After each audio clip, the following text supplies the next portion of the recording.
Ladies and gentlemen, boys and girls, submitted for your approval an invitation to attend an event most rare, a gathering of giants, the meeting of the clan, the 5,000th show, and first complete family reunion of Bigfoot, the original monster truck. Over the next hour, you'll not only see all 11 Bigfoot vehicles in action here at the four-wheel and off-road Fall Jamboree in Indianapolis, Indiana for the first time ever, you'll also see driver against driver, Bigfoot against Bigfoot. Ladies and gentlemen, sit back and make yourselves comfortable because you're cordially invited to take a ringside seat at the Battle of the Bigfoot.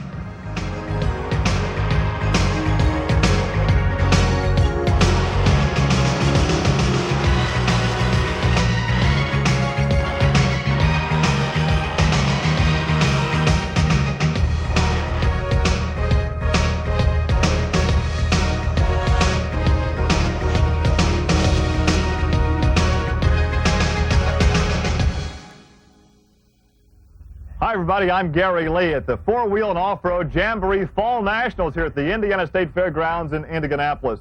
The Fall Jamboree represents perhaps the most popular event for four-wheel enthusiasts because we truly have something for everybody. The exhibition area back over here, we have the car crushing, the mud bogging, and the driver's skill competition. But what makes this weekend so special and most interesting, this is the first time that all the members of the Bigfoot family have appeared together in one location to compete against each other. Why? Well, this marks the 5,000th appearance of Bigfoot. 5,000 appearances. Think about that for a moment. That would be one a day for 13 and a half years. And that's the main reason why we have 11 vehicles in the Bigfoot family, because the schedule covers not only the entire year, but the entire country and then some. And moving these monsters from one point to another is no small task. Let's take a look at what it took to get all these vehicles to Indianapolis for just one weekend.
Why this specific location? Why this Jamboree?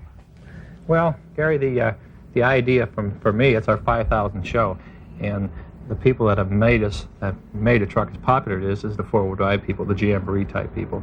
With that kind of a show, you take a show like Pontiac, we're in the arena and the people are in the seats. You really don't, you can't interact with them, right? Right. Well, this show you interact. You're with them all weekend long. You're talking to them. You're doing things with them. So, for me, it's the only way to do it. Bob, you let that figure 5,000 just roll off your tongue, but that is mind-boggling. 5,000 appearances for Bigfoot. What type of a show will this be in Indianapolis? Is this an exhibition where you compete against other monster trucks, or will this be Bigfoot against Bigfoot? This is going to be a Bigfoot against Bigfoot. We're going to put all 11 vehicles in this competition.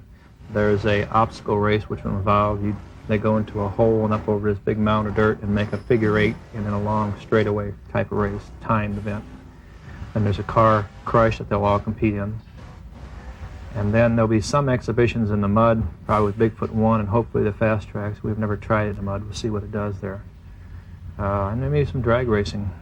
And I tell you what, we're also going to try with Bigfoot 8, we're going to try some jumps, see how far we can jump this vehicle. When we talk about the new 8, this is the real progression of the Bigfoot vehicles from the very first one. This is a purebred race truck designed really after race cars with a tubular frame construction.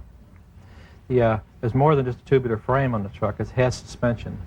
If you've watched the off-road type racing over the years, how they've improved from 4 inches to 6 inches to 12 inches. I think they're running 24 and sometimes 30 inches of suspension. Well, we're doing the same thing. Monster trucks start out with very little suspension, and now I'm gone 2 foot of suspension. So we did a big jump. We skipped a bunch of the small changes over the years.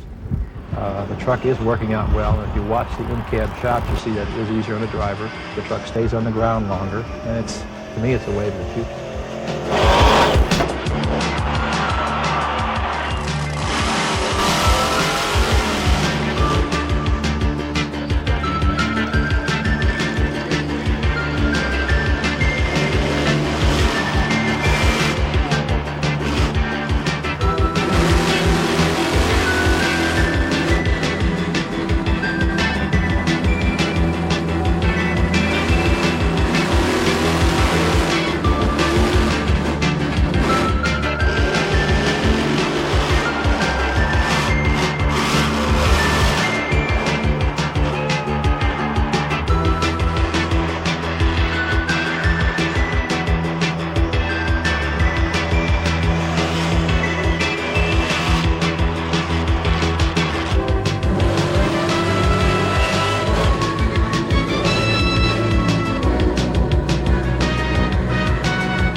Team Bigfoot entered the 1994 racing season with high expectations.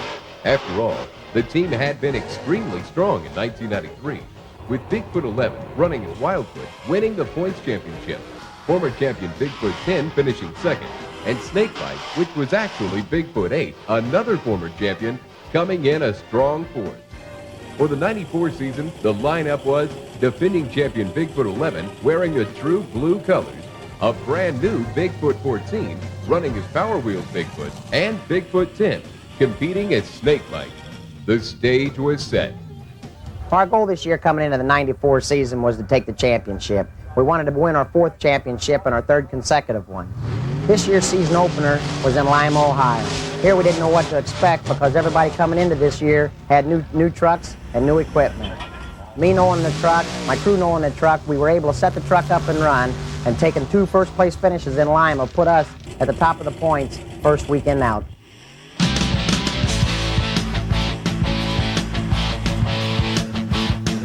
Meanwhile, the new Power Wheels Bigfoot and driver Dan Runte debuted with a lot of horsepower, only to be knocked out in the second round both days. In the first weekend of outdoor long track racing, it was clear that the new truck was almost there, but still needed some fine-tuning. On the other hand, Snakebite and driver Colt Cobra were a proven combination. Their only problem was teammate Bigfoot and driver Andy Brass. The Big Blue Foot stomped on the Snake in the semifinal round both days. After the opening weekend, Bigfoot was first, Snakebite third, and Power Wheels fifth, but there was a long way to go. Before the 1994 Point Series, I raced other Bigfoot trucks and I knew how to win. Until we went into this series with this new truck, I really didn't know how fast it would go.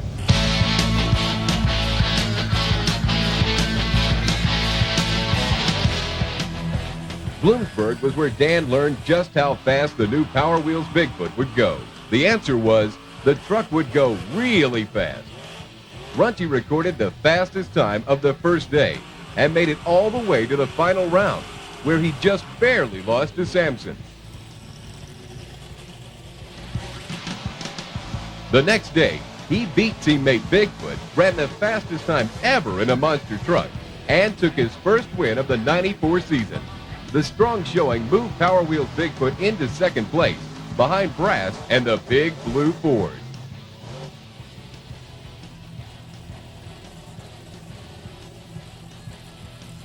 The next win for the 94 season came in Springfield, Missouri. Here, the rains before the race made it for a bad track and a little bit bad racing conditions.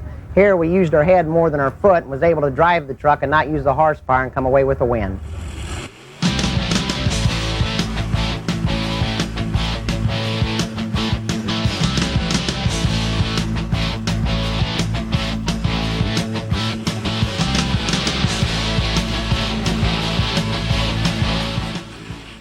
It was an amazing weekend for Team Bigfoot. In each of the 3 races, it came down to an all-foot final. Bigfoot and Power Wheels squared off Friday night, with Bigfoot taking the win, its 3rd of the season.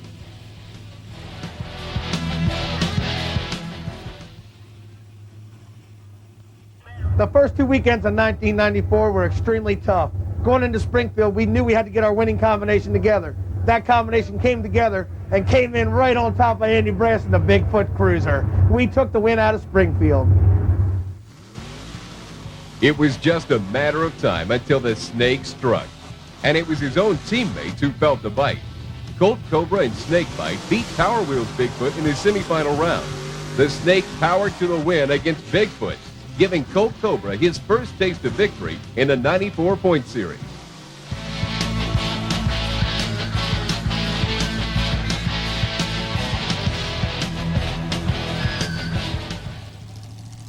In Springfield, Missouri, the Ford Power Wheels Bigfoot went to the finals all 3 days, beating Andy to take another win on Sunday.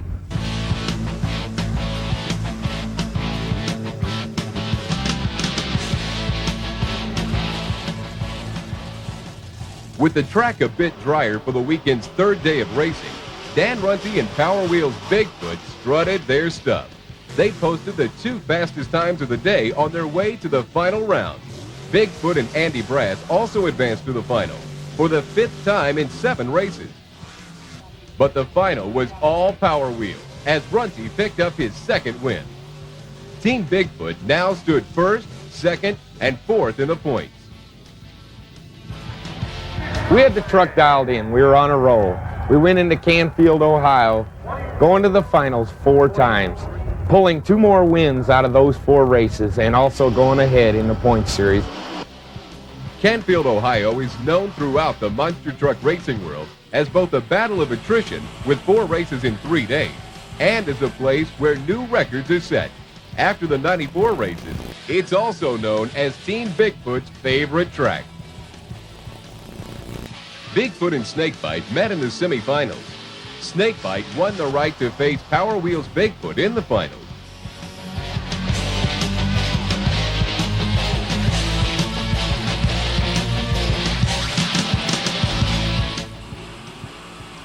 Power Wheels made it look easy that afternoon.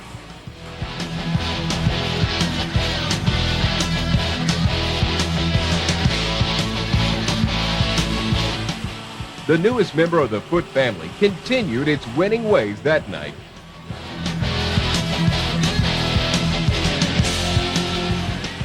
Snakebite fell by the way in the semifinals.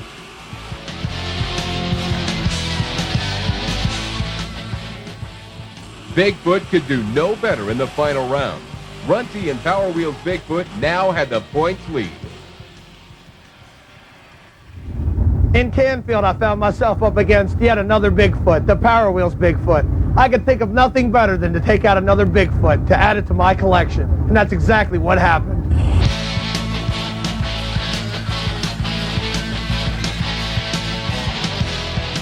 A strong truck and as sneaky as a snake driver delivered the winning combination for Snakebite. Colt Cobra powered his way into the finals with the fastest time of the night against Dan Runty and the Power Wheels Bigfoot in the final round. Watch what happens in slow motion. The starting lights show that both trucks are staged. Before the starting sequence begins, Colt wraps his throttle and Dan responds, tripping the red light in a disqualification. Colt slithers on to an easy win. In real time, it's easy to see how the snake can be sneakier than the foot.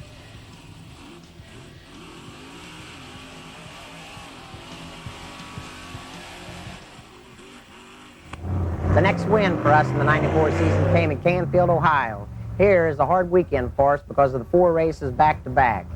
The big thing a guy had to do here was just be consistent.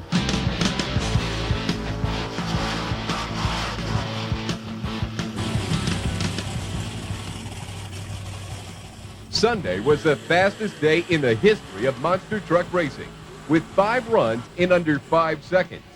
4 of those times belonged to Andy Brass and Bigfoot. Snakebite and Power Wheels raced in the semifinals to see who would meet Bigfoot in the final. Our win finally came at the last day where we finally started figuring a lot of stuff out on the truck. I changing my driving style, changing a few things in the truck itself, come out with the win, also setting the fastest time of the weekend and the fastest time all year in a monster truck. In fact, 7 of the year's top 10 times were run at Canfield, and all of them belonged to Team Bigfoot. Coming into the 94 season at Indianapolis, Indiana, the final for us. We knew coming into this season being 200 points down, we was going to have to pull a rabbit out of our hat. A great big rabbit, you know. Coming into this race, we were 200 points out of first place. We knew it was going to be tough for us. Our teammate Dan had first place ahead of me. What I had to do here was go in, be consistent, and make it all the way to the finals. And if Dan was in the finals, I had to beat him. Dan enjoyed his share of good luck most of the season, but not that day at Indy. A burn clutch in the first round ended his dream of a championship.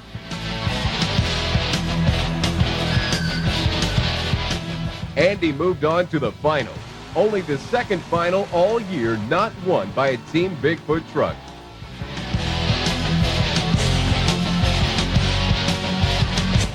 The next day, it was back to business for Bigfoot and Power Wheels. They met twice, with Big Blue advancing to the finals and clinching the points title.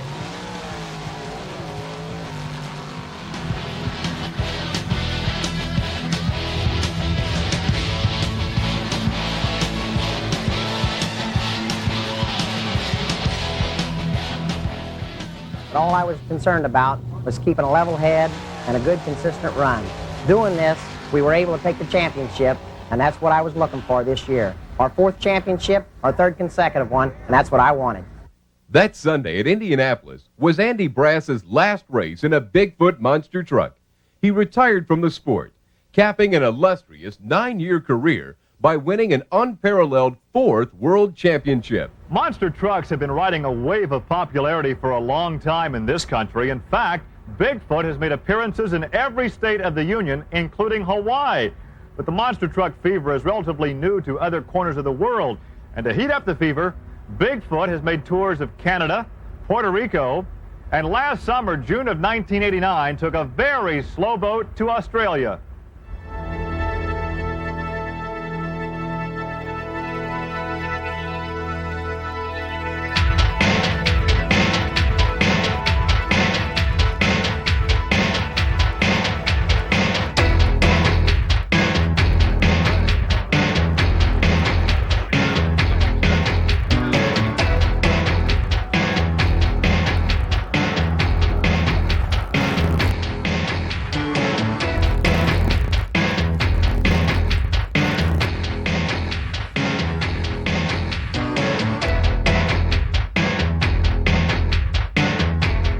Took shipping it out of Los Angeles and then doing some disassembly on the axles. We had to actually put the truck down on the brake drums and roll it inside of a container, take part of the planetary axle apart on the outside to make it narrower enough to get in the container, chain it in, cosmoline things, try to keep the rust factor down from traveling over the ocean. And it took a concerted effort of about 5 or 6 guys in our shop to really prepare this truck to go to Australia. And how long did it take the ship to get there compared to how long it took you by airplane? Well, I felt it almost took me as long in the airplane as it did the ship.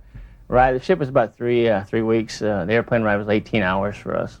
How long did it take you to recover from jet lag before your first show? The first show, so to speak, was about 3 hours after I landed. We went to the docks immediately from the airport, put the truck together, and went and did an appearance on a national television show over there called Hey Hey It's Saturday. And I really didn't get a chance to experience any jet lag for like a day and a half after I'd been there because they put me immediately to work.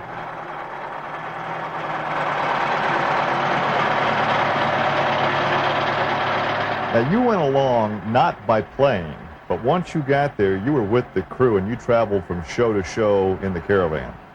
The whole tour traveled as kind of a group, and with me being the cameraman, I was kind of fortunate to have the chance to travel from town to town, not necessarily by airplane, but by car, and see more of the country, more of the little towns, more of the culture of Australia. You had an experience that most travelers down there would not have. Normally we'd fly in, visit, fly someplace else, visit, and fly home. You were on the road, so draw for us a comparison of their interstate system to what we have in this country. The main road from, say, one major city to another, which you might say take 2 days to travel on, is just 2 lanes. You go through every single small town, you stop at every single small town, you go through the main street of every small town. No expressway. On our particular trip, we even had to go several hundred miles out of the way because a lot of the roads were flooded and impassable. And then we would even, say, be going down the highway, come around the corner, and the road would be flooded, and we'd have to slow down and just drive right on through the water. Did you find that monster truck technology is more advanced in this country than the trucks that you saw down there? Yes, the technology is more advanced up here in the United States, although there's only, say, a handful of monster trucks down there. Those down there are certainly quality type vehicles. And for instance, one of the guys from New Zealand had a truck called Kiwi Thunder, and he had constructed this entire monster truck just out of seeing pictures out of like four-wheel drive magazines and phone calls and talking to people. And he had never seen any other monster trucks before in real life except just through these photos, and he had built this truck. You were the designated driver for the second half of the trip. Give us your over thoughts on Australia. Well, I looked very forward to going to Australia. Heard a lot about the place and things. And, when we got there, we was accepted with warm welcomes, and people were excited to have us there from the States to perform for them. Were you surprised when you got down there how much they actually knew about Bigfoot from reading or from television? Yeah, quite a few people kept up on what happens in the States as far as monster trucks. The people that we was running against over there, the Aussie Battler and Kiwi Thunder, they knew about our race circuits over here and everything else, and they was excited. They would like to come to the States with their trucks and get involved in our race circuit. At any point when you were down there, did you kind of look around and scratch your head and think, wow, little small town boy, and look what I've done, look where I am. I'm part of a phenomenon. Bigfoot is a celebrity. As an inanimate object, it's a celebrity. And those associated with the truck become celebrities. What were your thoughts about, wow, look where I am? Well, it's a place I never thought I would see. And through Bigfoot, I did get to see it. And I was very proud to go over there and put the truck on exhibition for him.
When we think of Australia, we think of the native animals, the roos.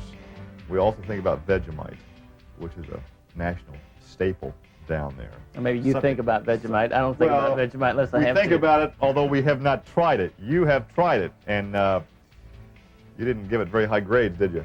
I surely didn't. It's something you have for breakfast on your toast, or actually they use it at all meals. It's like a spread. And it does have kind of a bitter taste, and to our Western taste, you know, chances are 99% of our Western taste wouldn't appreciate Vegemite. But we all go down and try it. And I did try it, and I tried it once. I probably won't try it again. Vegemite is something that everyone should try, at least once in their life. It's a favorite Aussie spread that you would put on a sandwich or a piece of toast.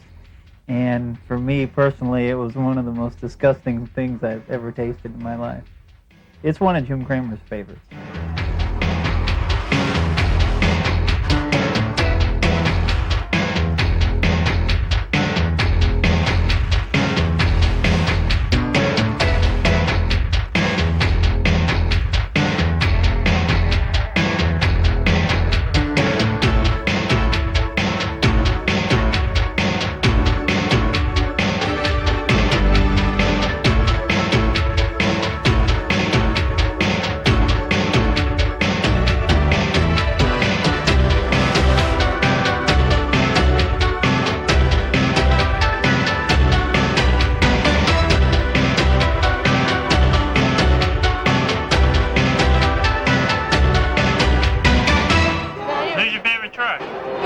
All of them.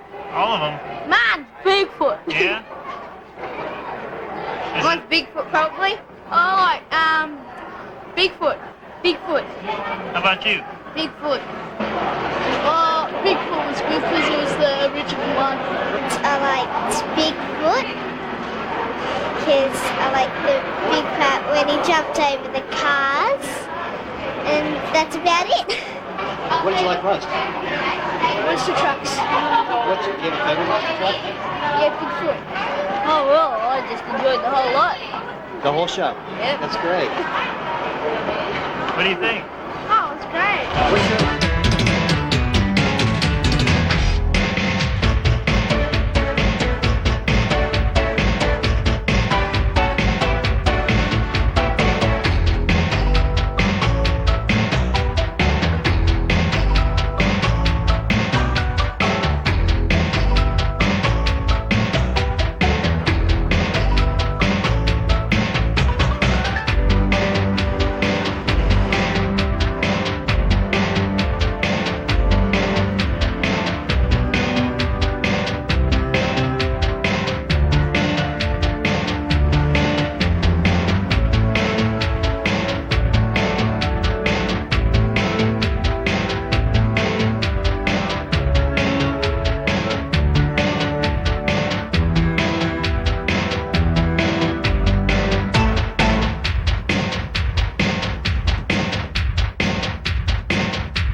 many production facilities, the Bigfoot video, and Bob, we can never see a Bigfoot vehicle without a camera person not far away with a video camera. We know you do the television show and the home videos, but what are the other practical applications for videotaping? We shoot video at almost every race for our safety reasons more than anything else. We have learned from the mistakes that we've made over the years. If we were to roll a truck, the first thing we do, every Tuesday morning we have a meeting where we have all the drivers and all the Bigfoot crews, and we show tapes from the previous week. If we have a truck that rolls or has another problem during the week, we all learn from that one mistake, so we don't have to make a mistake on each one of the vehicles. So it is very practical for us to shoot every time we can. Bob, I know that videotaping was very instrumental in the development of Bigfoot 8, the race truck. What we did with 8, as we were putting the truck together, as we were testing it, is put this camera at different positions. We'd watch the suspension, make sure it was going through its full cycle. We wanted to use the full 2 foot of suspension, and when a truck is running down the track or racing over some cars, you can't see this with the naked eye, so you put a camera in there, then we can come back to the studio here and watch it in slow motion and see that everything is traveling the way we want it, see that there's no undue stress on any parts. It's been a real big help to us. It is interesting to look at your career. The Bigfoot truck, Bigfoot 1, was an outgrowth of your off-road and four-wheel drive facility here in the St. Louis area. The videotape end of Bigfoot now is really an outgrowth of your desire and interest in this area. I tell you what, the first taping that I did, the first camera I had, it was the first time I ever crashed a car. We shot that. You could see what happened. You could hear the people around, their reaction. We showed the tape at the shop for probably 6 months before we ever did it in front of an audience. And the response from people told us that it was, something really neat. We've talked before about, I think, the surprising aspect and the acceptance that monster trucks have had over the years. But now the home videos are very popular. The folks like to buy a videotape and watch the action over and over and over again. That's why we try to, why we shoot every event. We try to come back with new things. The trucks every year produce a different type of show. I mean, we have not set still. One year we're doing a slow car crash. Next year we're doing a wild car crash. Next year we're racing over cars. So we try to keep everybody updated with our new types of shows so they see what Bigfoot can do. There are very few people that can say that they can take a hobby or an avocation and turn it into a profession. You've done that. Well, to me, it's something I love doing, and if you like doing something or love doing something, it makes it easier, and you put more into it, I guess.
This may look like an ordinary Bigfoot if there is such a thing, but any similarity between Bigfoot 8 and the other 7 Bigfoot monster trucks is simply cosmetic, only skin deep.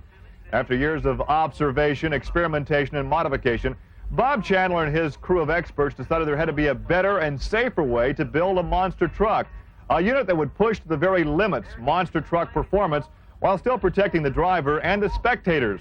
So Bob and his crew talk about how Bigfoot 8 was designed and constructed.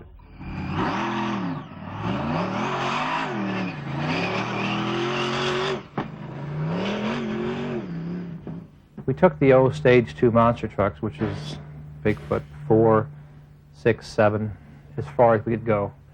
They were heavy. We had to go to a lighter class of vehicles. We had to go faster. So we had to completely redesign trucks from scratch. You start out with a scratch pad. I ended up buying a CAD program for a computer. With the aid of the computer and then all the information I put in, we came up with this tubular frame and the suspension. You know, so we get 2 foot of suspension travel out of it. The suspension is a lot like a Baja vehicle. I mean, they took probably 10, 15 years to come to the point where they are right now, which is a lot of suspension travel. That makes their trucks work real well. We just made a giant leap from our Stage 2 monster trucks to our Stage 3. We had 6 inches of suspension, now we got 2 foot of suspension. It is the wave of the future. It's the 1990s for monster trucks.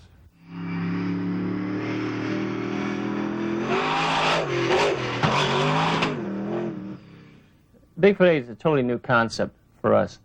I went and tested number 6, number 7, you might say, and it's kind of the same kind of trucks, only better built, probably better components.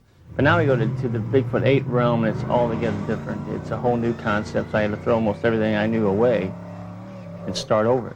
These trucks are lighter, more agile, they move quicker, they stop quicker, they just do everything better, and a driver has to think so much further ahead when he does something. He's thinking about that corner, you have to think about it a lot sooner because you're there in this truck.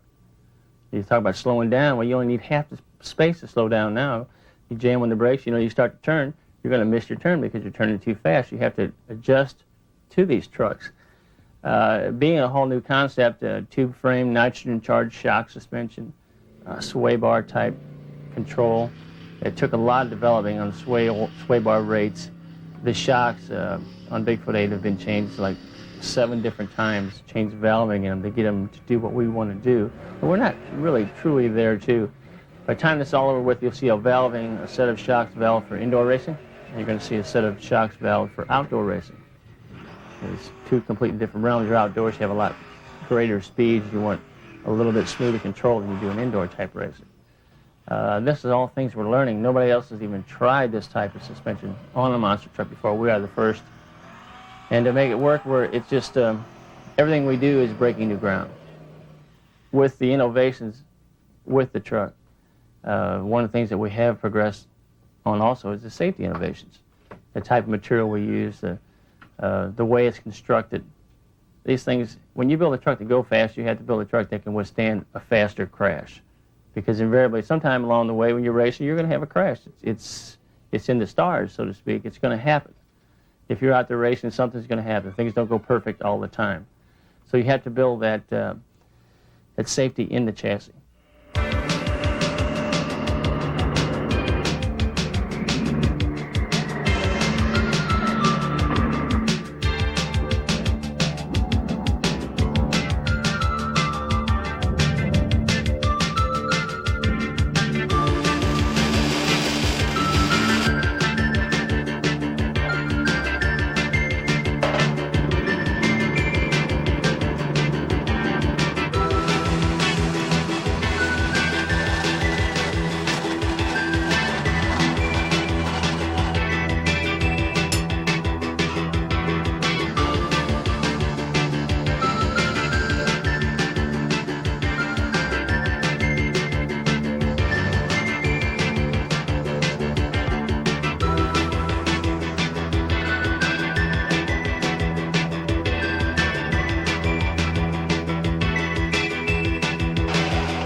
lot of the first testing was going on. I was out in California doing a lot of shows out there, and I missed the first probably 2 months of testing. And they was having a lot of luck with the truck. The truck was working good. We had a smaller motor in it. They had the handling down pretty good and everything on it. When I come home, I started going out with them on some of the testing and trying the truck out. And it's kind of funny. The first time I drove the truck, we were testing it, and Jim told me, he says, the truck really corners well. He says, your front end will lift up on you. You'll carry your inside tire usually 3 feet in the air. He says, but the truck's almost impossible to roll. Well, I wasn't on the track 10 minutes, and we had it upside down.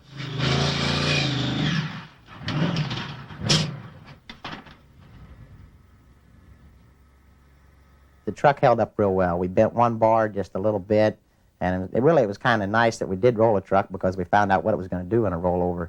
You know, it held together real well. The driver, I wasn't hurt, stunned a little bit, but that was about it. We put it back up on its wheels, checked the oil in it, left the spark plugs, clean them up in it, and we was ready to go again. Finished the testing that afternoon.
Design, test, improve.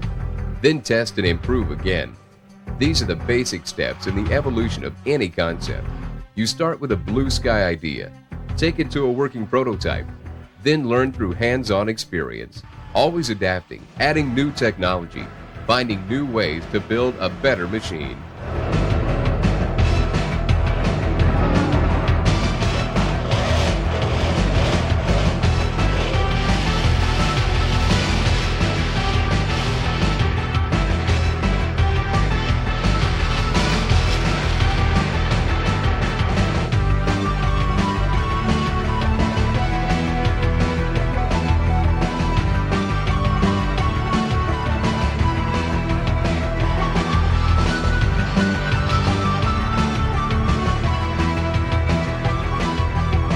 The evolution of Bigfoot began in 1974.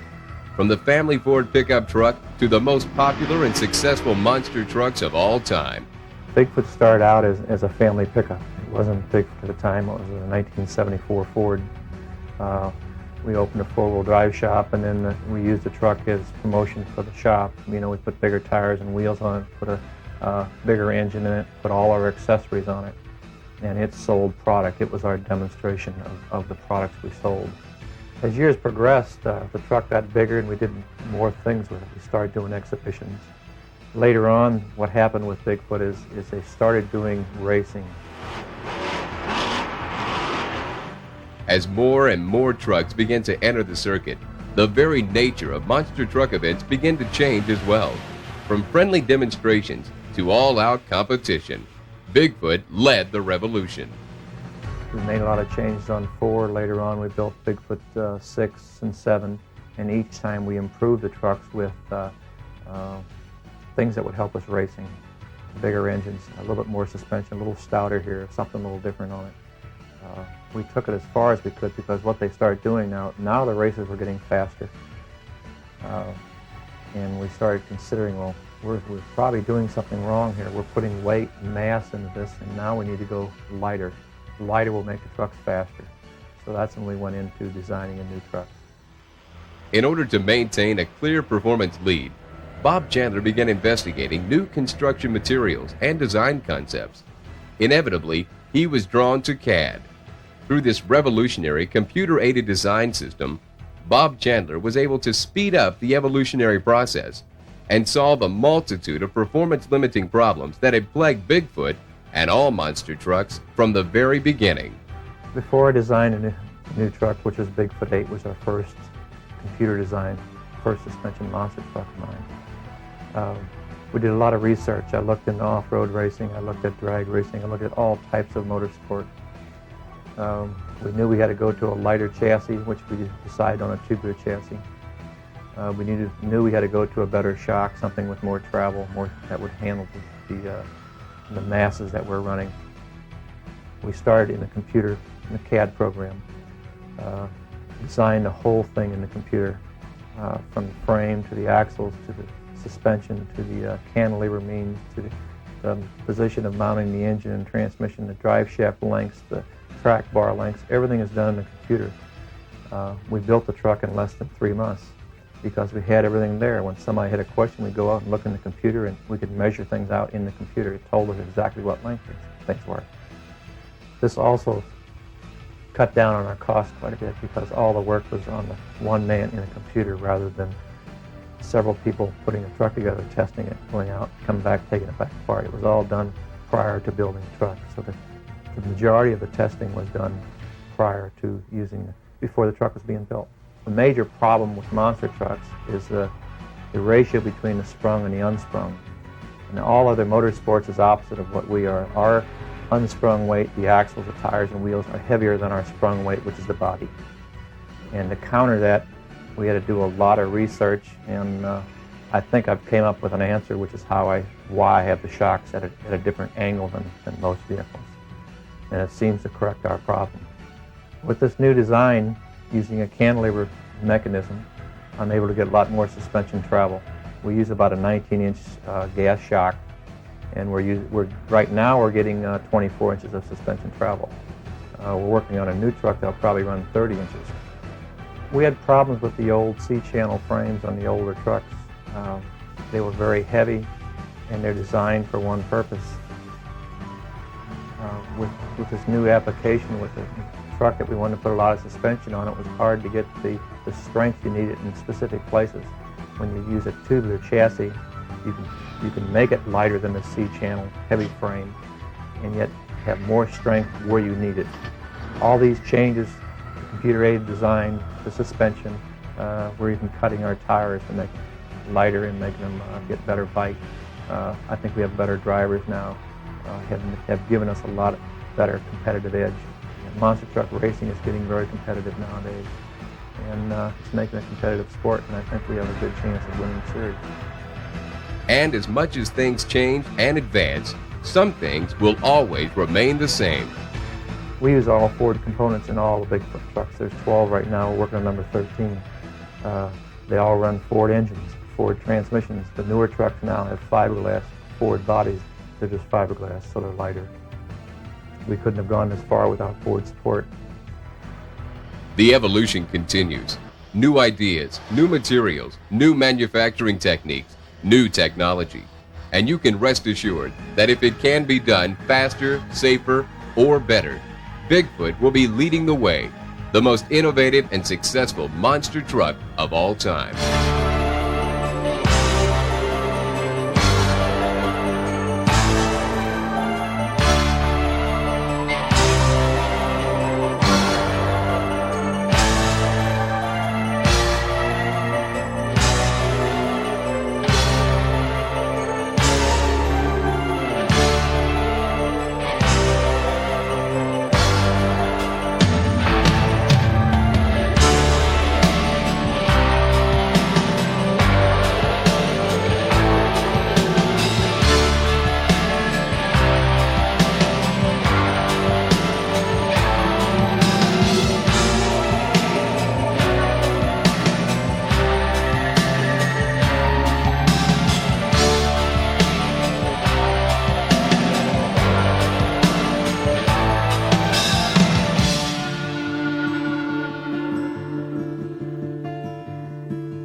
Team Bigfoot approached the 1995 racing season with great expectations. The brand new Bigfoot 15 truck would be driven by Eric Meager, teamed with veteran Dan Runte and Bigfoot Power Wheels, which came within one race of winning the points title in 1994.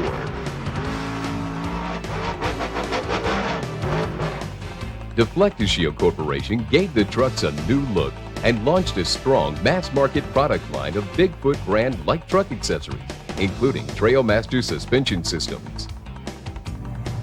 But the team quickly discovered that being the best can get complicated. Due to a scheduling problem, we had to send Dan Runte to Houston Astrodome. He was scheduled to go to the Houston Astrodome for a record-breaking jump, and that was the same weekend as the first points race. So then we had to send another truck to fill in for him at this points race, and what happened is they lost the transmission. He got 0 points for that event. Actually, when the Ford Power Wheels come out of Indianapolis, you know, we had a truck substituting for us there. Came out with no points. It was very unfortunate.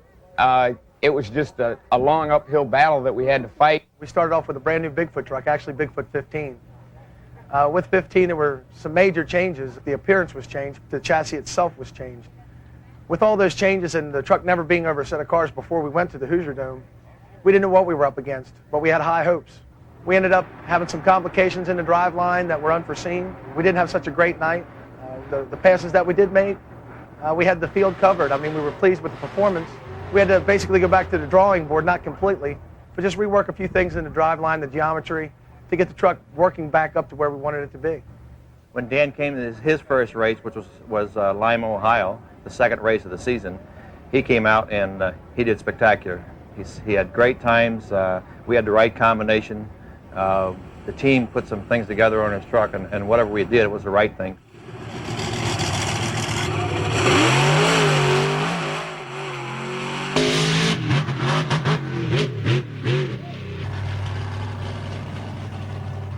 When we ran in Lima, Ohio, it was a really good biting track. The times were quick. There were a lot of other guys that were running quick times. They just weren't as consistent.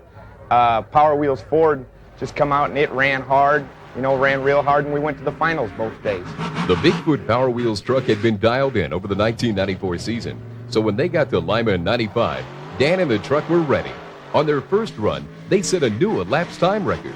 Less than a year before, the 5-second ET barrier was broken, something only an elite few had accomplished. At Lima in 95, 9 of Dan's 12 runs over the weekend were under 5 seconds. Eric had spent the winter and spring at several non-points races, working the bugs out of Bigfoot 15. By the time they got to Lima, the new Bigfoot truck was running strong.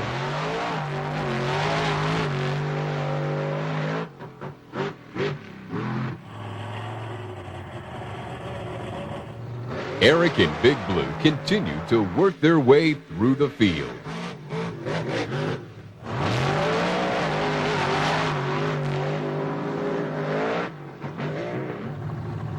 Then came the big test, the first of many pairings throughout the season that would match Bigfoot against Bigfoot.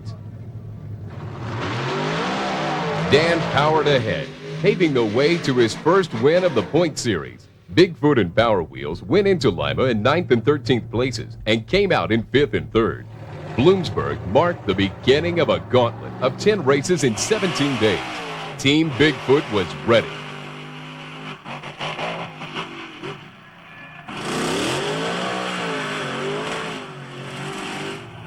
After qualifying first and second, Bigfoot and Power Wheels began mowing down the opposition.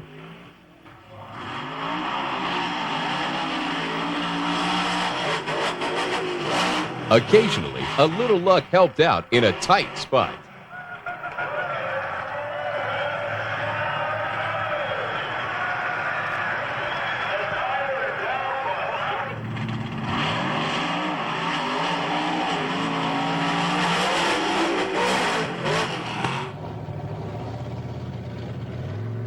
The trucks and drivers proceeded toward their ultimate goal, each other. It was the first all-Ford, all-foot final of the 95 season. This time, Eric and Bigfoot made it another first, their first win of the series.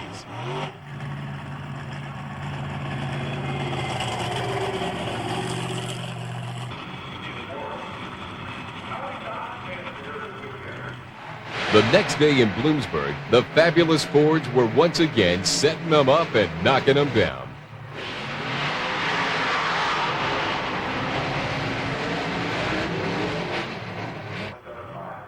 Unfortunately, Bigfoot and Power Wheels were on the same side of the bracket this time and met in the semifinal round. The Bigfoot Power Wheels truck avenged the previous day's defeat. Dan went on to win the final and move up to second in the point standings.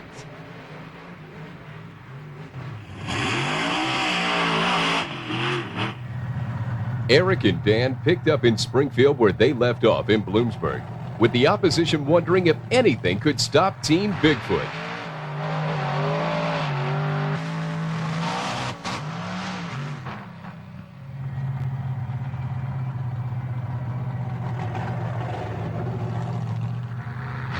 The Big Fords were on opposite sides of the bracket this time, cruising towards another all-foot final.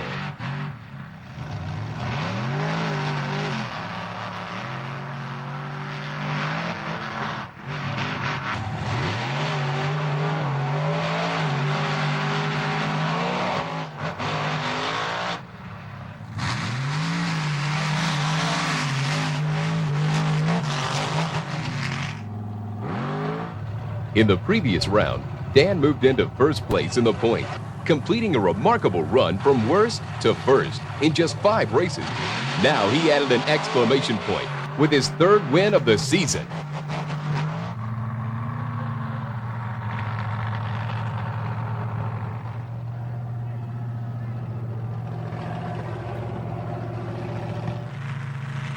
The next afternoon, the monsters roared to life once again to do battle under the blazing Missouri sun.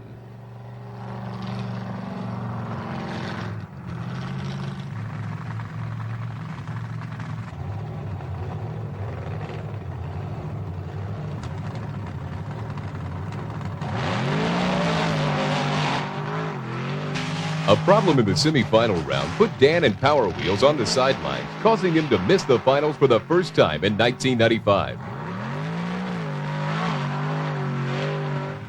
It was up to Eric and Bigfoot 15 to fly the Ford flag to victory, which was Eric's plan all along anyway.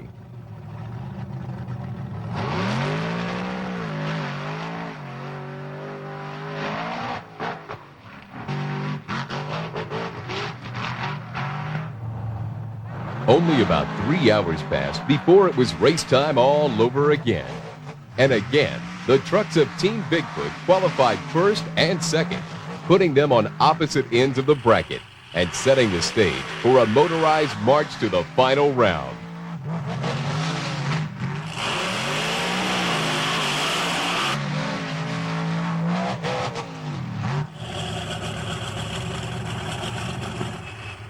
The drivers and crew of Team Bigfoot functioned very effectively as a team, readily sharing information and ideas with each other in the hopes of getting both trucks into the final round.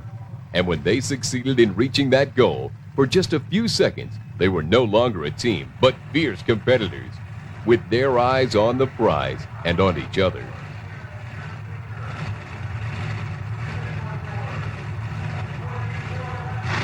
Tonight, the Power Wheels half of Team Bigfoot would take the win. While in Springfield, another Bigfoot, number 11, and another driver, Eric Tack, engaged in another kind of event, the Monster Truck Long Jump.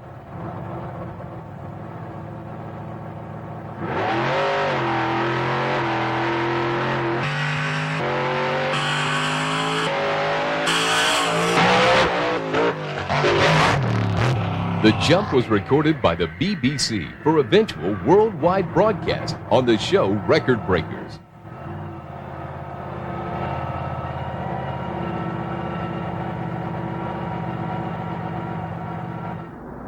Eric did indeed break Dan's Astrodome long jump record by flying Bigfoot 11 an incredible 117 feet.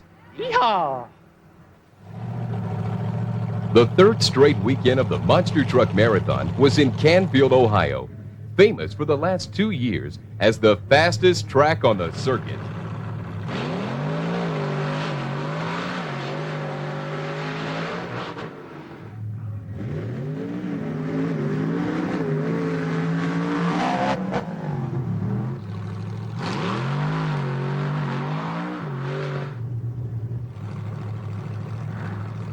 It was to be a tremendously satisfying weekend for Dan and Bigfoot Power Wheels. And a tremendously frustrating one for Eric and Bigfoot 15, who never got past the semifinal round all weekend.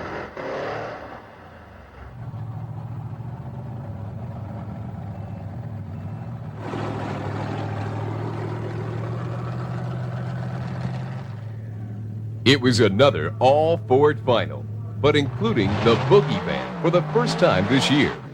Dan logged his 5th win of the season.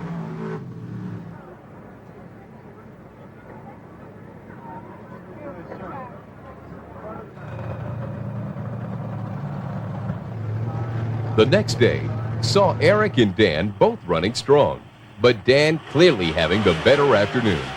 Eric battled up to the semifinal round, but could go no further.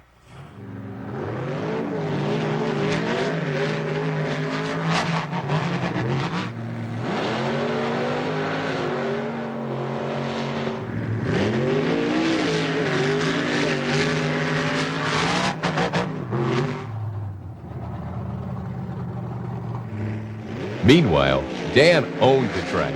Just like the night before, he made 5 out of 6 runs in under 5 seconds each. He capped the day by taking win number 6. That night, Dan and Power Wheels picked up where they left off, tallying 4 more runs of less than 5 seconds each. It was the fastest weekend any single truck has ever achieved in the monster truck racing sport.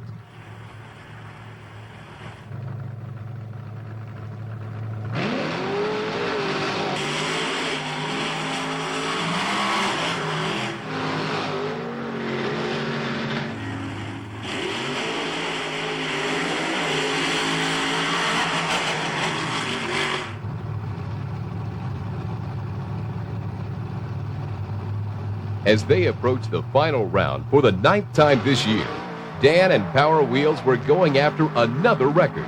7 wins in 1 season, and no one was going to stop them.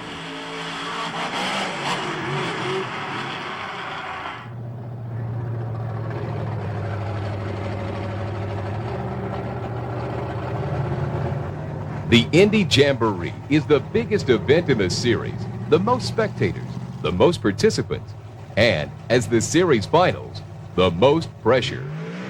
Dan and Bigfoot Power Wheels went in trying to nail down their first ever points championship, ever mindful that they lost the title on this track a year ago.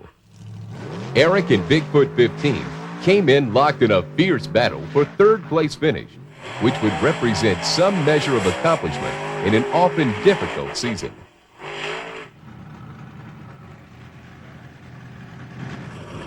For Dan, the mission was simple: qualify, win the first round, run in the second, and the championship was his.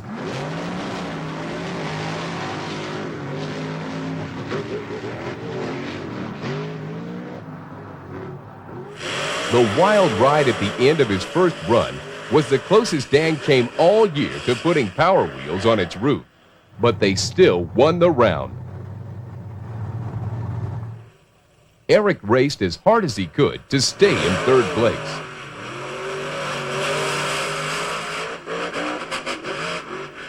Meanwhile, the Power Wheels crew discovered a problem. They worked feverishly on an emergency repair to keep the truck in the race.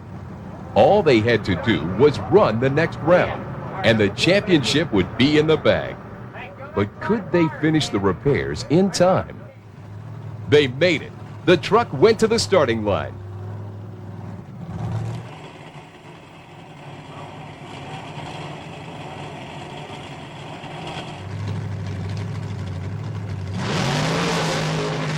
Dan Runte and Bigfoot Power Wheels roared down the track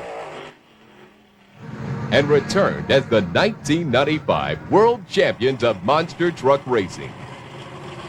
And just in case there was any doubt, they capped their season by winning their 8th race.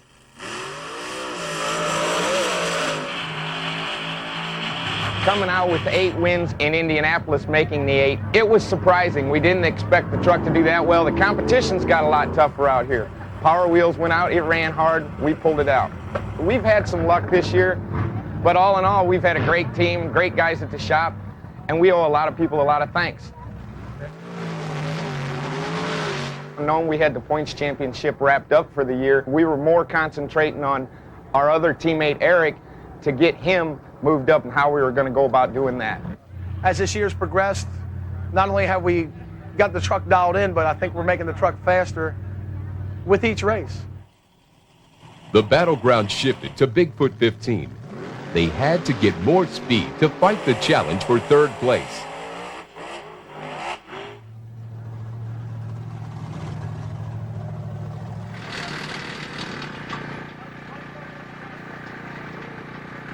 Drivers and crew members determined that Power Wheels tires were better suited to the loose Indy track, so a high-speed between rounds tire swap took place. Could they finish in time? Go! Go! Yes.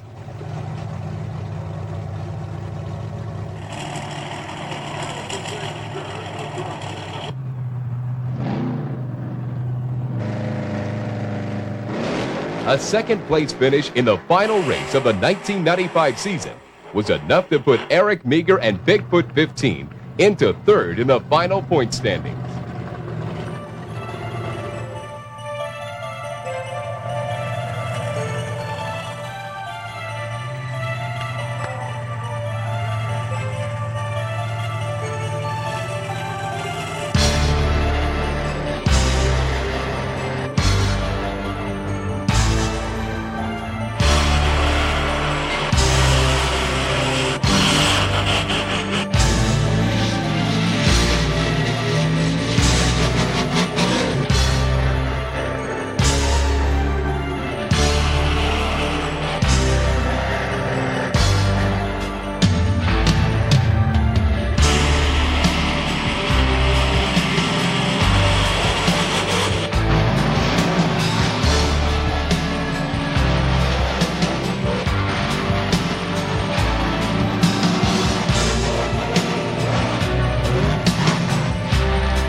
We're back at the track in Indianapolis, Indiana at the four-wheel and off-road Jamboree Fall Nationals. For much of the weekend in Indianapolis, the thousands and thousands of fans could see the Bigfoot monster trucks on display in the Bigfoot Corral. But when it was time for the side-by-side competition, they formed up to make a monster truck parade through the fairgrounds to the infield in front of the main grandstand.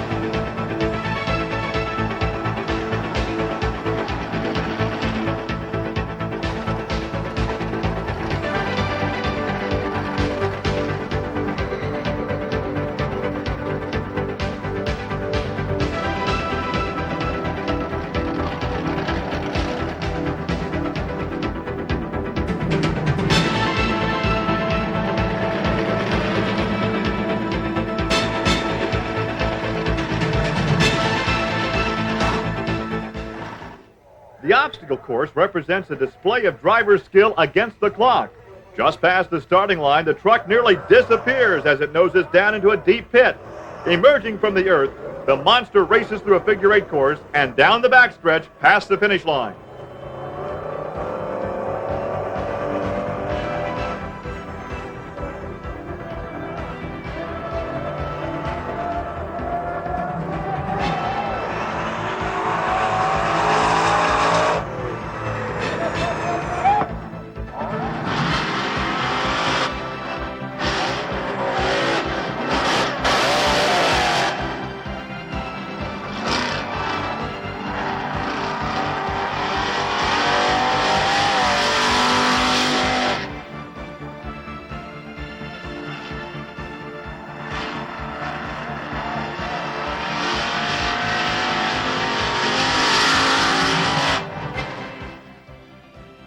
Perhaps the most unique event is the long jump featuring the ultra-fast and nimble Fast Tracks. And on this day, Fast Tracks will set a distance world record for a track vehicle.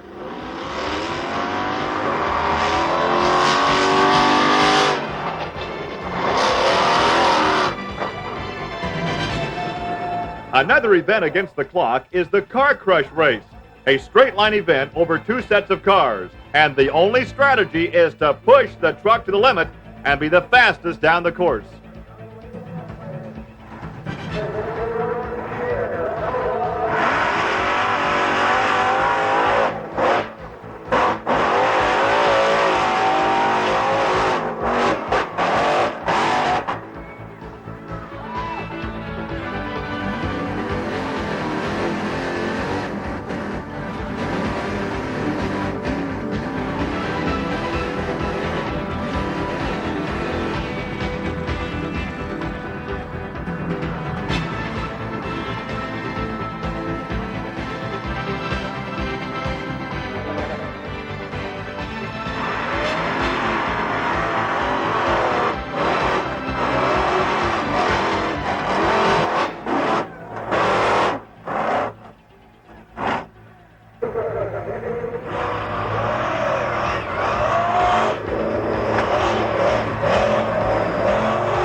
Also paired up were the fastest members of the Bigfoot family for side-by-side drag racing.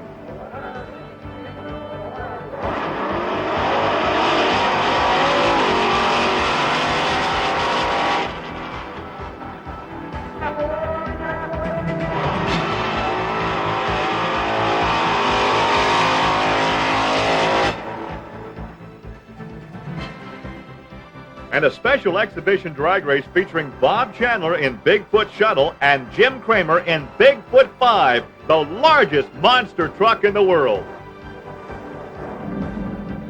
Always popular is the Mud Bog, and today it's fast tracks against Bigfoot 1. Bigfoot features the 640 cubic inch AR Ford aluminum supercharged Hemi and fast tracks with twin 460 cubic inch BDS supercharged engines, thunderous horsepower to churn up the mud.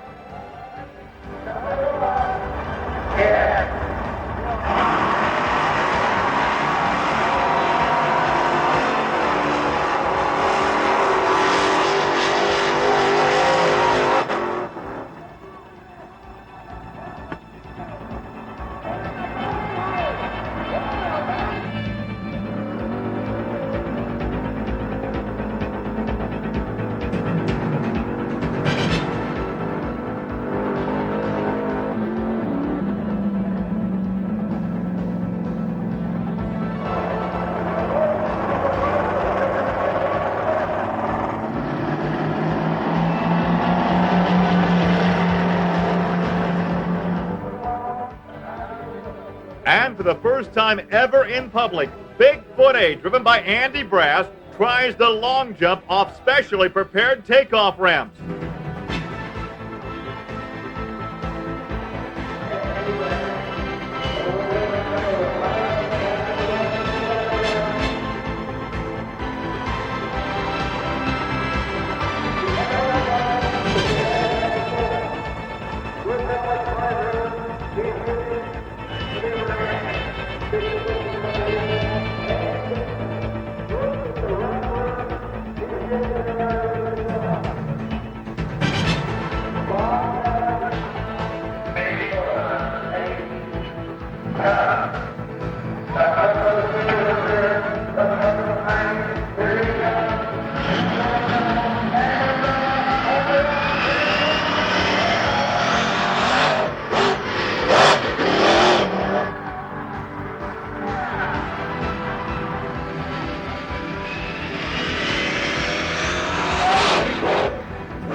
No matter what Bigfoot has in store for us next year, you can bet that Bob Chandler and his crew will have the latest in monster truck innovation and competition.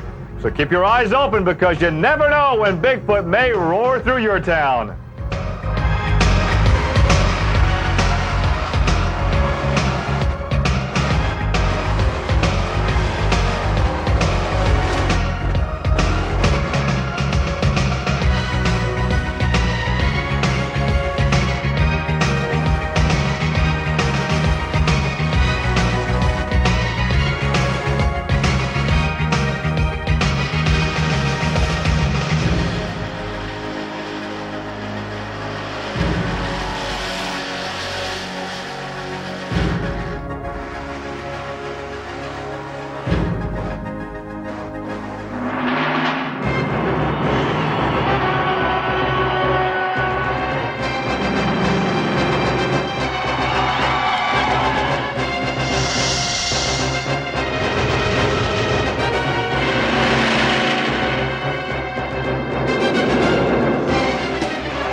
Since time began, the world has known of good guys and bad guys, heroes and villains, a never-ending battle between the forces of right and the legions of darkness. And in no other arena is this age-old competition between good and evil more fierce or more ferocious than in monster truck racing.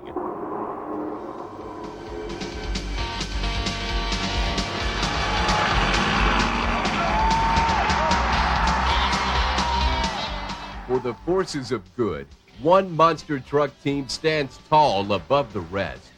Bigfoot and his driver, Andy Brass, the goodest guys of all.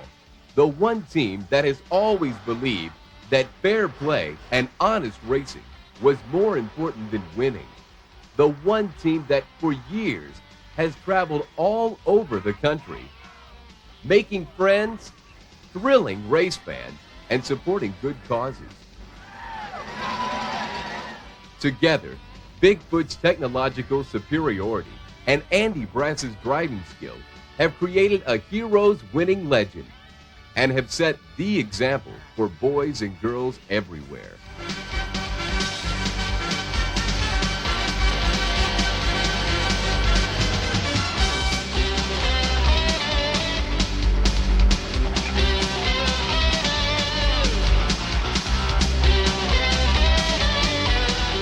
Yet for all the good in the world, there is the other side of the coin. Colt Cobra and Snakebite, a loathsome duo that strikes fear in the hearts of all honest monster truck racing teams. A truck and driver that continue to leave their slimy, sidewinding mark on racetracks across the country. No one is quite sure where Colt came from or what spawned his monstrous creation. But rumor has it that Colt used to work for the good guys as part of the Bigfoot crew. And while there, he stole the plans and most of the parts from Bigfoot to create his monster.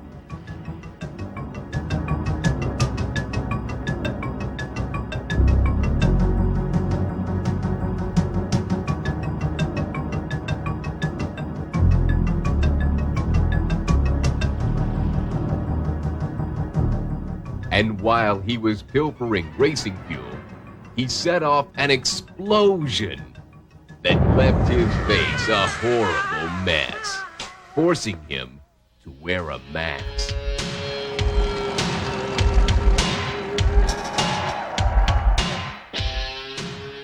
When he had all he needed, Colt Cobra built the monster of his nightmares, Snakebite. A truck that would allow him to seek revenge on all the good things he was denied during his twisted, unhappy youth.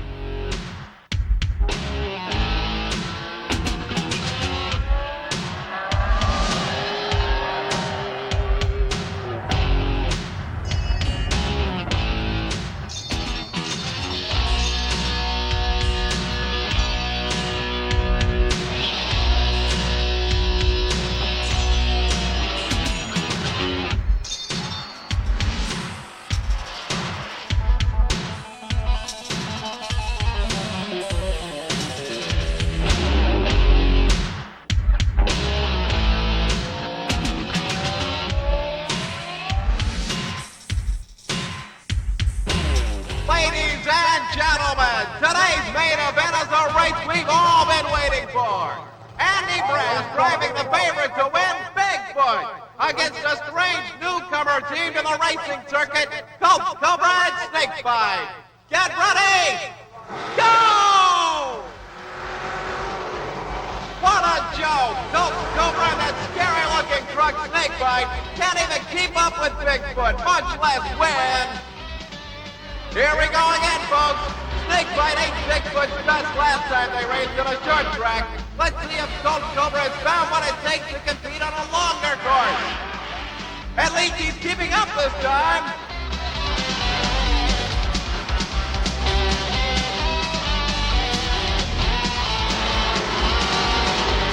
Bigfoot wins again. Colt Cobra just can't unseat Andy Brass and Bigfoot. After 2 embarrassing losses to Bigfoot, I'll bet Colt Cobra is out for blood this time.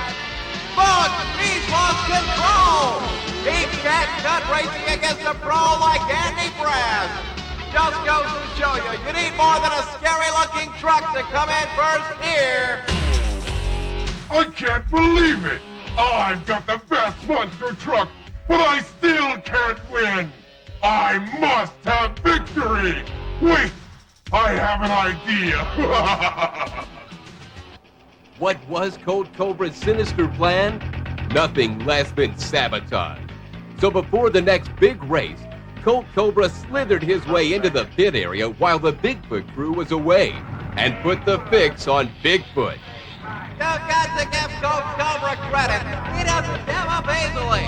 Maybe losing one more time to Bigfoot will get him off the track. There they go! Something's wrong! It looks like yes! Colt Cobra and Snakebite win! Is it a fluke, or is Colt Cobra found what it takes? The winner, Colt Cobra and Snakebite! Colt Cobra's evil plans were paying off. To the surprise of the racing crew and crowds alike, Bigfoot suffered mysterious technical breakdowns and defeat. As soon as Andy Brass and the racing team would repair Bigfoot, Colt Cobra would sneak into the pit again and commit more acts of sabotage. It's a fact that racing fans love a winner, and as Bigfoot continued to lose, the racing fans began to take serious notice of the hot new winning team, Colt Cobra and Snakebite. Colt continued to cripple Bigfoot before the races, but soon Colt began to believe that he and Snakebite really were the best racing team. That was his big mistake. On the night before the race that would ensure his status as the winning driver, Colt decided that a double dose of high-octane snake oil would give him the edge to win, and he didn't bother to sabotage Bigfoot. Get ready, racing fans. This is the big one. The race that will put Colt Cobra and Snakebite at the top after a stunning series of victories. Andy Brass and Bigfoot are in big trouble if they lose again. Let's see if Bigfoot still has what it takes. Look out! He's out of control! Is he all right? It looks like Snakebite just went wild and Colt lost control. Somebody get Colt out of there. There he is. He's okay. Victory was mine. I was cheated. Enough of this petty racing. I'll show the world who's best. I'll challenge Andy Brass and Bigfoot to a one-on-one monster truck duel to the finish. On a race of my choosing. He'll have to accept. So on an isolated obstacle course of Colt's choosing, they met for a duel in the dirt. Are you sure this is the way you want it? There is no other way. I'm better than you. Snakebite is the best. This will prove it. Can't we work this out? Enough! Now, most monster truck races are pretty short, and the course is well-defined. But Colt wanted this race to be a true test of man and machine. So the course was wide open, and victory went to the last team still running. It was to be a race of maneuverability, raw horsepower, driving skill, and endurance. Each team fought to outperform the other in the choking dust and searing heat, over cliff-leaping jumps,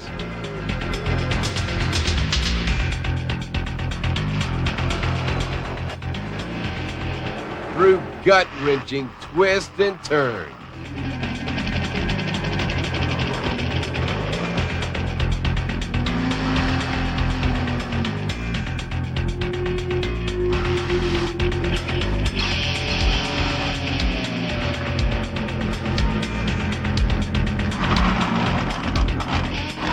And car-crushing sprints. Neither team gave an inch, and just when it seemed that the race would be a standoff, Colt Cobra poured on the snake oil and lost control again.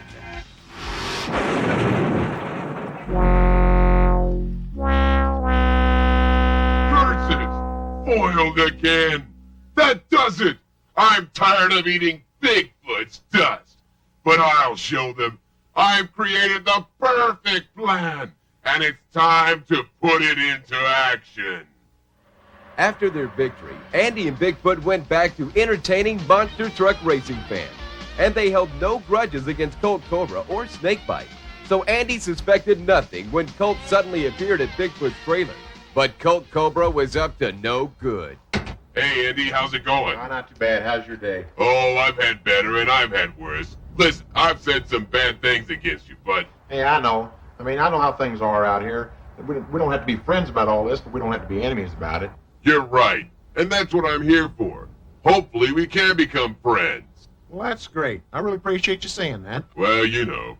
Oh, man, it takes a lot of guts to admit you made a mistake, and I respect you for it, so put it there. Andy, that means a lot to me, coming from a good guy like you. Listen, I've been having some problems with Snakebite, and I was wondering if you could give me a hand. Sure, show me what you got, and come on up the trailer. That's great, but how about a soft drink first? Why not? How about a toast to our new friendship? All right. Now, what seems to be that problem you got?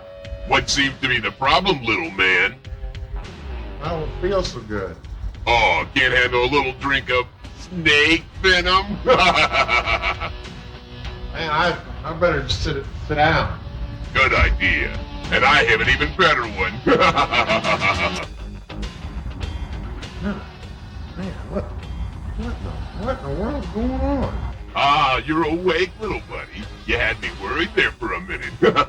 I think you've been working entirely too hard lately, and you need a doctor. What am I doing up here tied in this seat? I just put you there so you wouldn't go crazy. And I might have to hurt you. Go crazy? What are you talking about? Well, you're gonna go crazy when you see who the new Bigfoot driver is. You'll never get away with this. Help! Anybody out there? Help! Oh! Trust me, everything's going to be all right. I'm going to go out there and drive Bigfoot. And I'm going to lose all the races. Then, when I go out there to do the interview, I'm going to tell people that Bigfoot just doesn't have it anymore. Then, soon, everyone will forget about the big blue loser.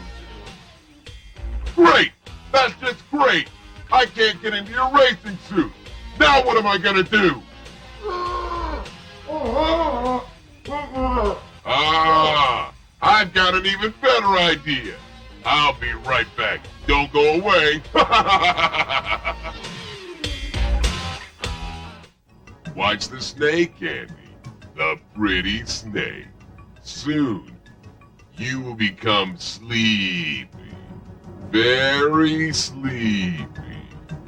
You are completely under my control. If you understand me, nod your head yes.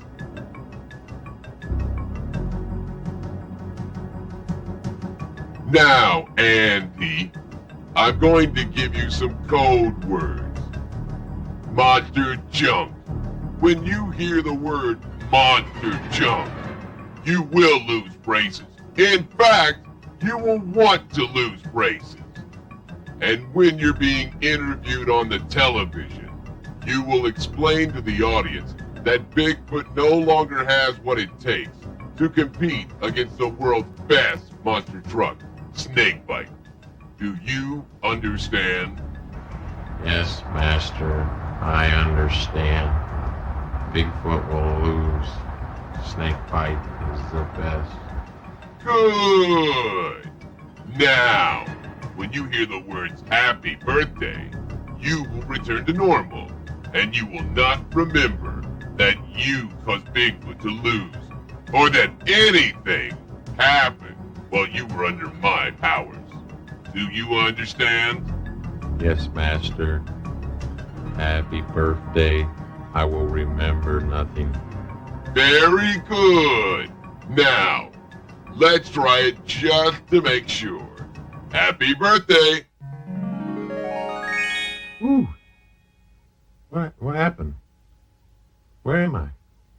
How'd I get up here? It must have something to do with that monster junk you tried. Don't you agree? Yes, Master. Bigfoot is junk. Bigfoot will lose. Snakebite is the best. Excellent! I believe he's got it. Now, since you've been such a good student, I'm going to let you down.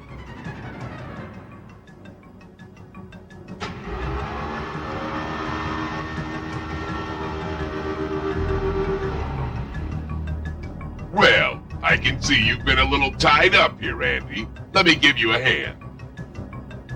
I'm glad we had the chance to have this little chat. We'll have to do it again real soon. Oh, by the way, Andy, happy birthday. Colt's devious plan was in place. Andy woke up totally unaware that he was under Colt's powers. And just before the next race against Snakebite, Colt planted the seed of defeat into Andy's brain. Good luck with that monster jump. Here we go, Snakebite and Bigfoot off to the races. It's close, ladies and gentlemen, but it looks like yes, Snakebite wins by the skin of his belly. Let's give him a big hand. I can't believe it. What's happened to Andy, Brass, and Bigfoot? Who would have believed it? That was excellent, my little slave. Keep up the good work, and you have a happy birthday. After Andy lost the race, he returned to business as usual, and his fans added some help. Hey, how are you kids doing today? Hi. That's good, that's good.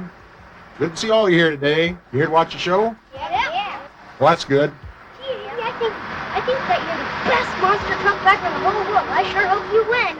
Thank you. I'm glad you kids think that. I don't really care if you lose, as long as you beat that nasty Coco and Snakebite. Yeah, old Cole, he's been giving us a lot of problems here lately. Hey, Andy, can we help you get ready for the race? Yeah, what a great idea. Cool. Yeah, Andy, we can hand up tools to you when you're working on it. We'll get Bigfoot all clean and shiny for you. I don't know. I'm pretty busy here. We got a lot of stuff to get ready for this race, you know. Got a lot of work to be done here. Bigfoot, Andy! Bigfoot, Andy! All right, guys. All right, I got a lot of stuff to get done, but I'll give you all a job here, and little by little, we'll all get it done here. All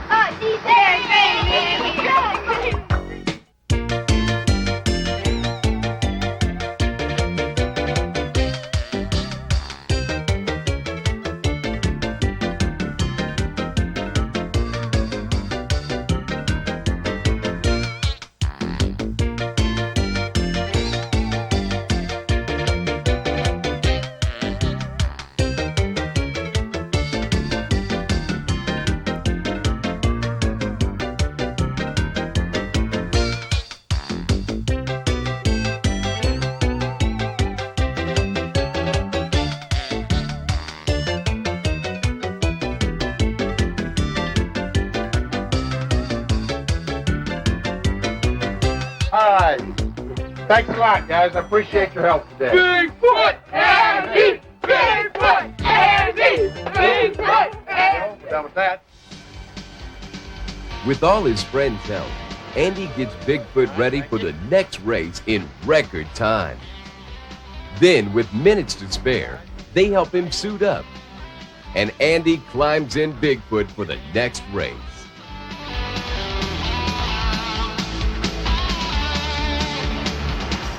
I hear some kids like that monster junk you're driving. With the secret code phrase in place, Colt Cobra gets ready to make short work of his next race against Bigfoot. Stand by, folks. With the way Bigfoot and Snakebite have been going at it lately, this race should be a good one. Andy Brass is losing control. Colt Cobra has won again. It's another stunning victory for the snakebite team. Let's give them a big hand. Andy, it's another loss. What's going on with Bigfoot? I don't know. It seems that Bigfoot has lost its edge. The snakebite is the better of the trucks. I think Bigfoot just does not have it anymore. Well, ladies and gentlemen, I'm not sure Andy Brass even knows why Bigfoot is having such trouble with this snakebite truck. Andy, hope better days are ahead. Thank you. Ladies and gentlemen, Andy Brass and Bigfoot. After his trance-controlled interview, Andy went back to the Bigfoot pit area, and his young friends arrived to offer support and encouragement, but Andy brushed them off. That's not like Andy. Something's definitely wrong. Geez, I smell a rat. I smell a big fat ugly snake.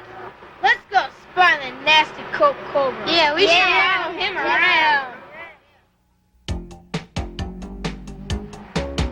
The kids suspect that Andy is acting strangely for reasons other than just losing a race to Colt Cobra, and they decide to pay a visit to the snakebite pit area and see if they can discover what evil deeds Colt Cobra is up to.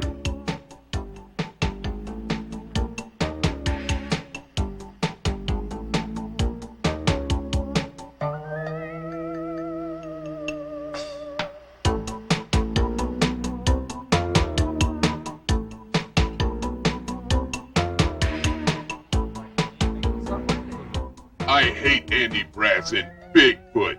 I've got him under a spell of my powers. And the only way the spell can be broken is when I say happy birthday. Happy birthday? That's correct. Yeah, come on, let's get him. Our unsuspecting hero is again approached by Colt Cobra before Bigfoot's next race, and once again is turned into Colt's unwitting slave, an unintentional loser, with the code phrase, Monster Jump.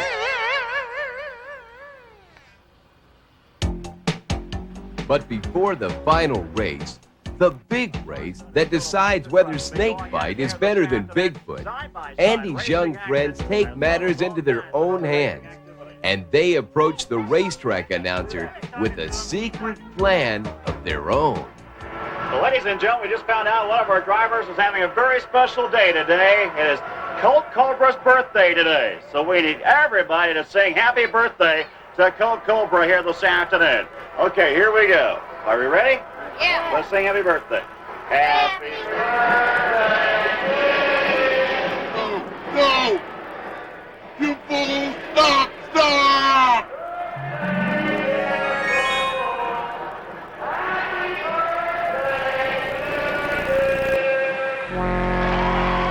It can't be! Not again!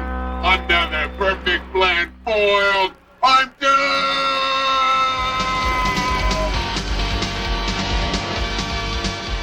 Without the aid of his hypnotic ace in the hole, Colt is forced to battle Andy and Bigfoot on equal terms. And once again, Colt plans to throw caution to the wind and push Snakebite to the limit. Here it is, folks. The race we've all come here to see. The final battle between Andy Brass and Colt Cobra. Bigfoot and Snakebite. This is the race that will decide which team is the best. And there they go. It looks close, folks. Bigfoot looks like he's pulling ahead. Yes, Bigfoot is doing it. Bigfoot wins. Uh-oh, Colt Cobra's in trouble. Look at him go. He's going. God. He does it again. Andy Brass and Bigfoot win. Bigfoot is a reigning champ. Long live Bigfoot!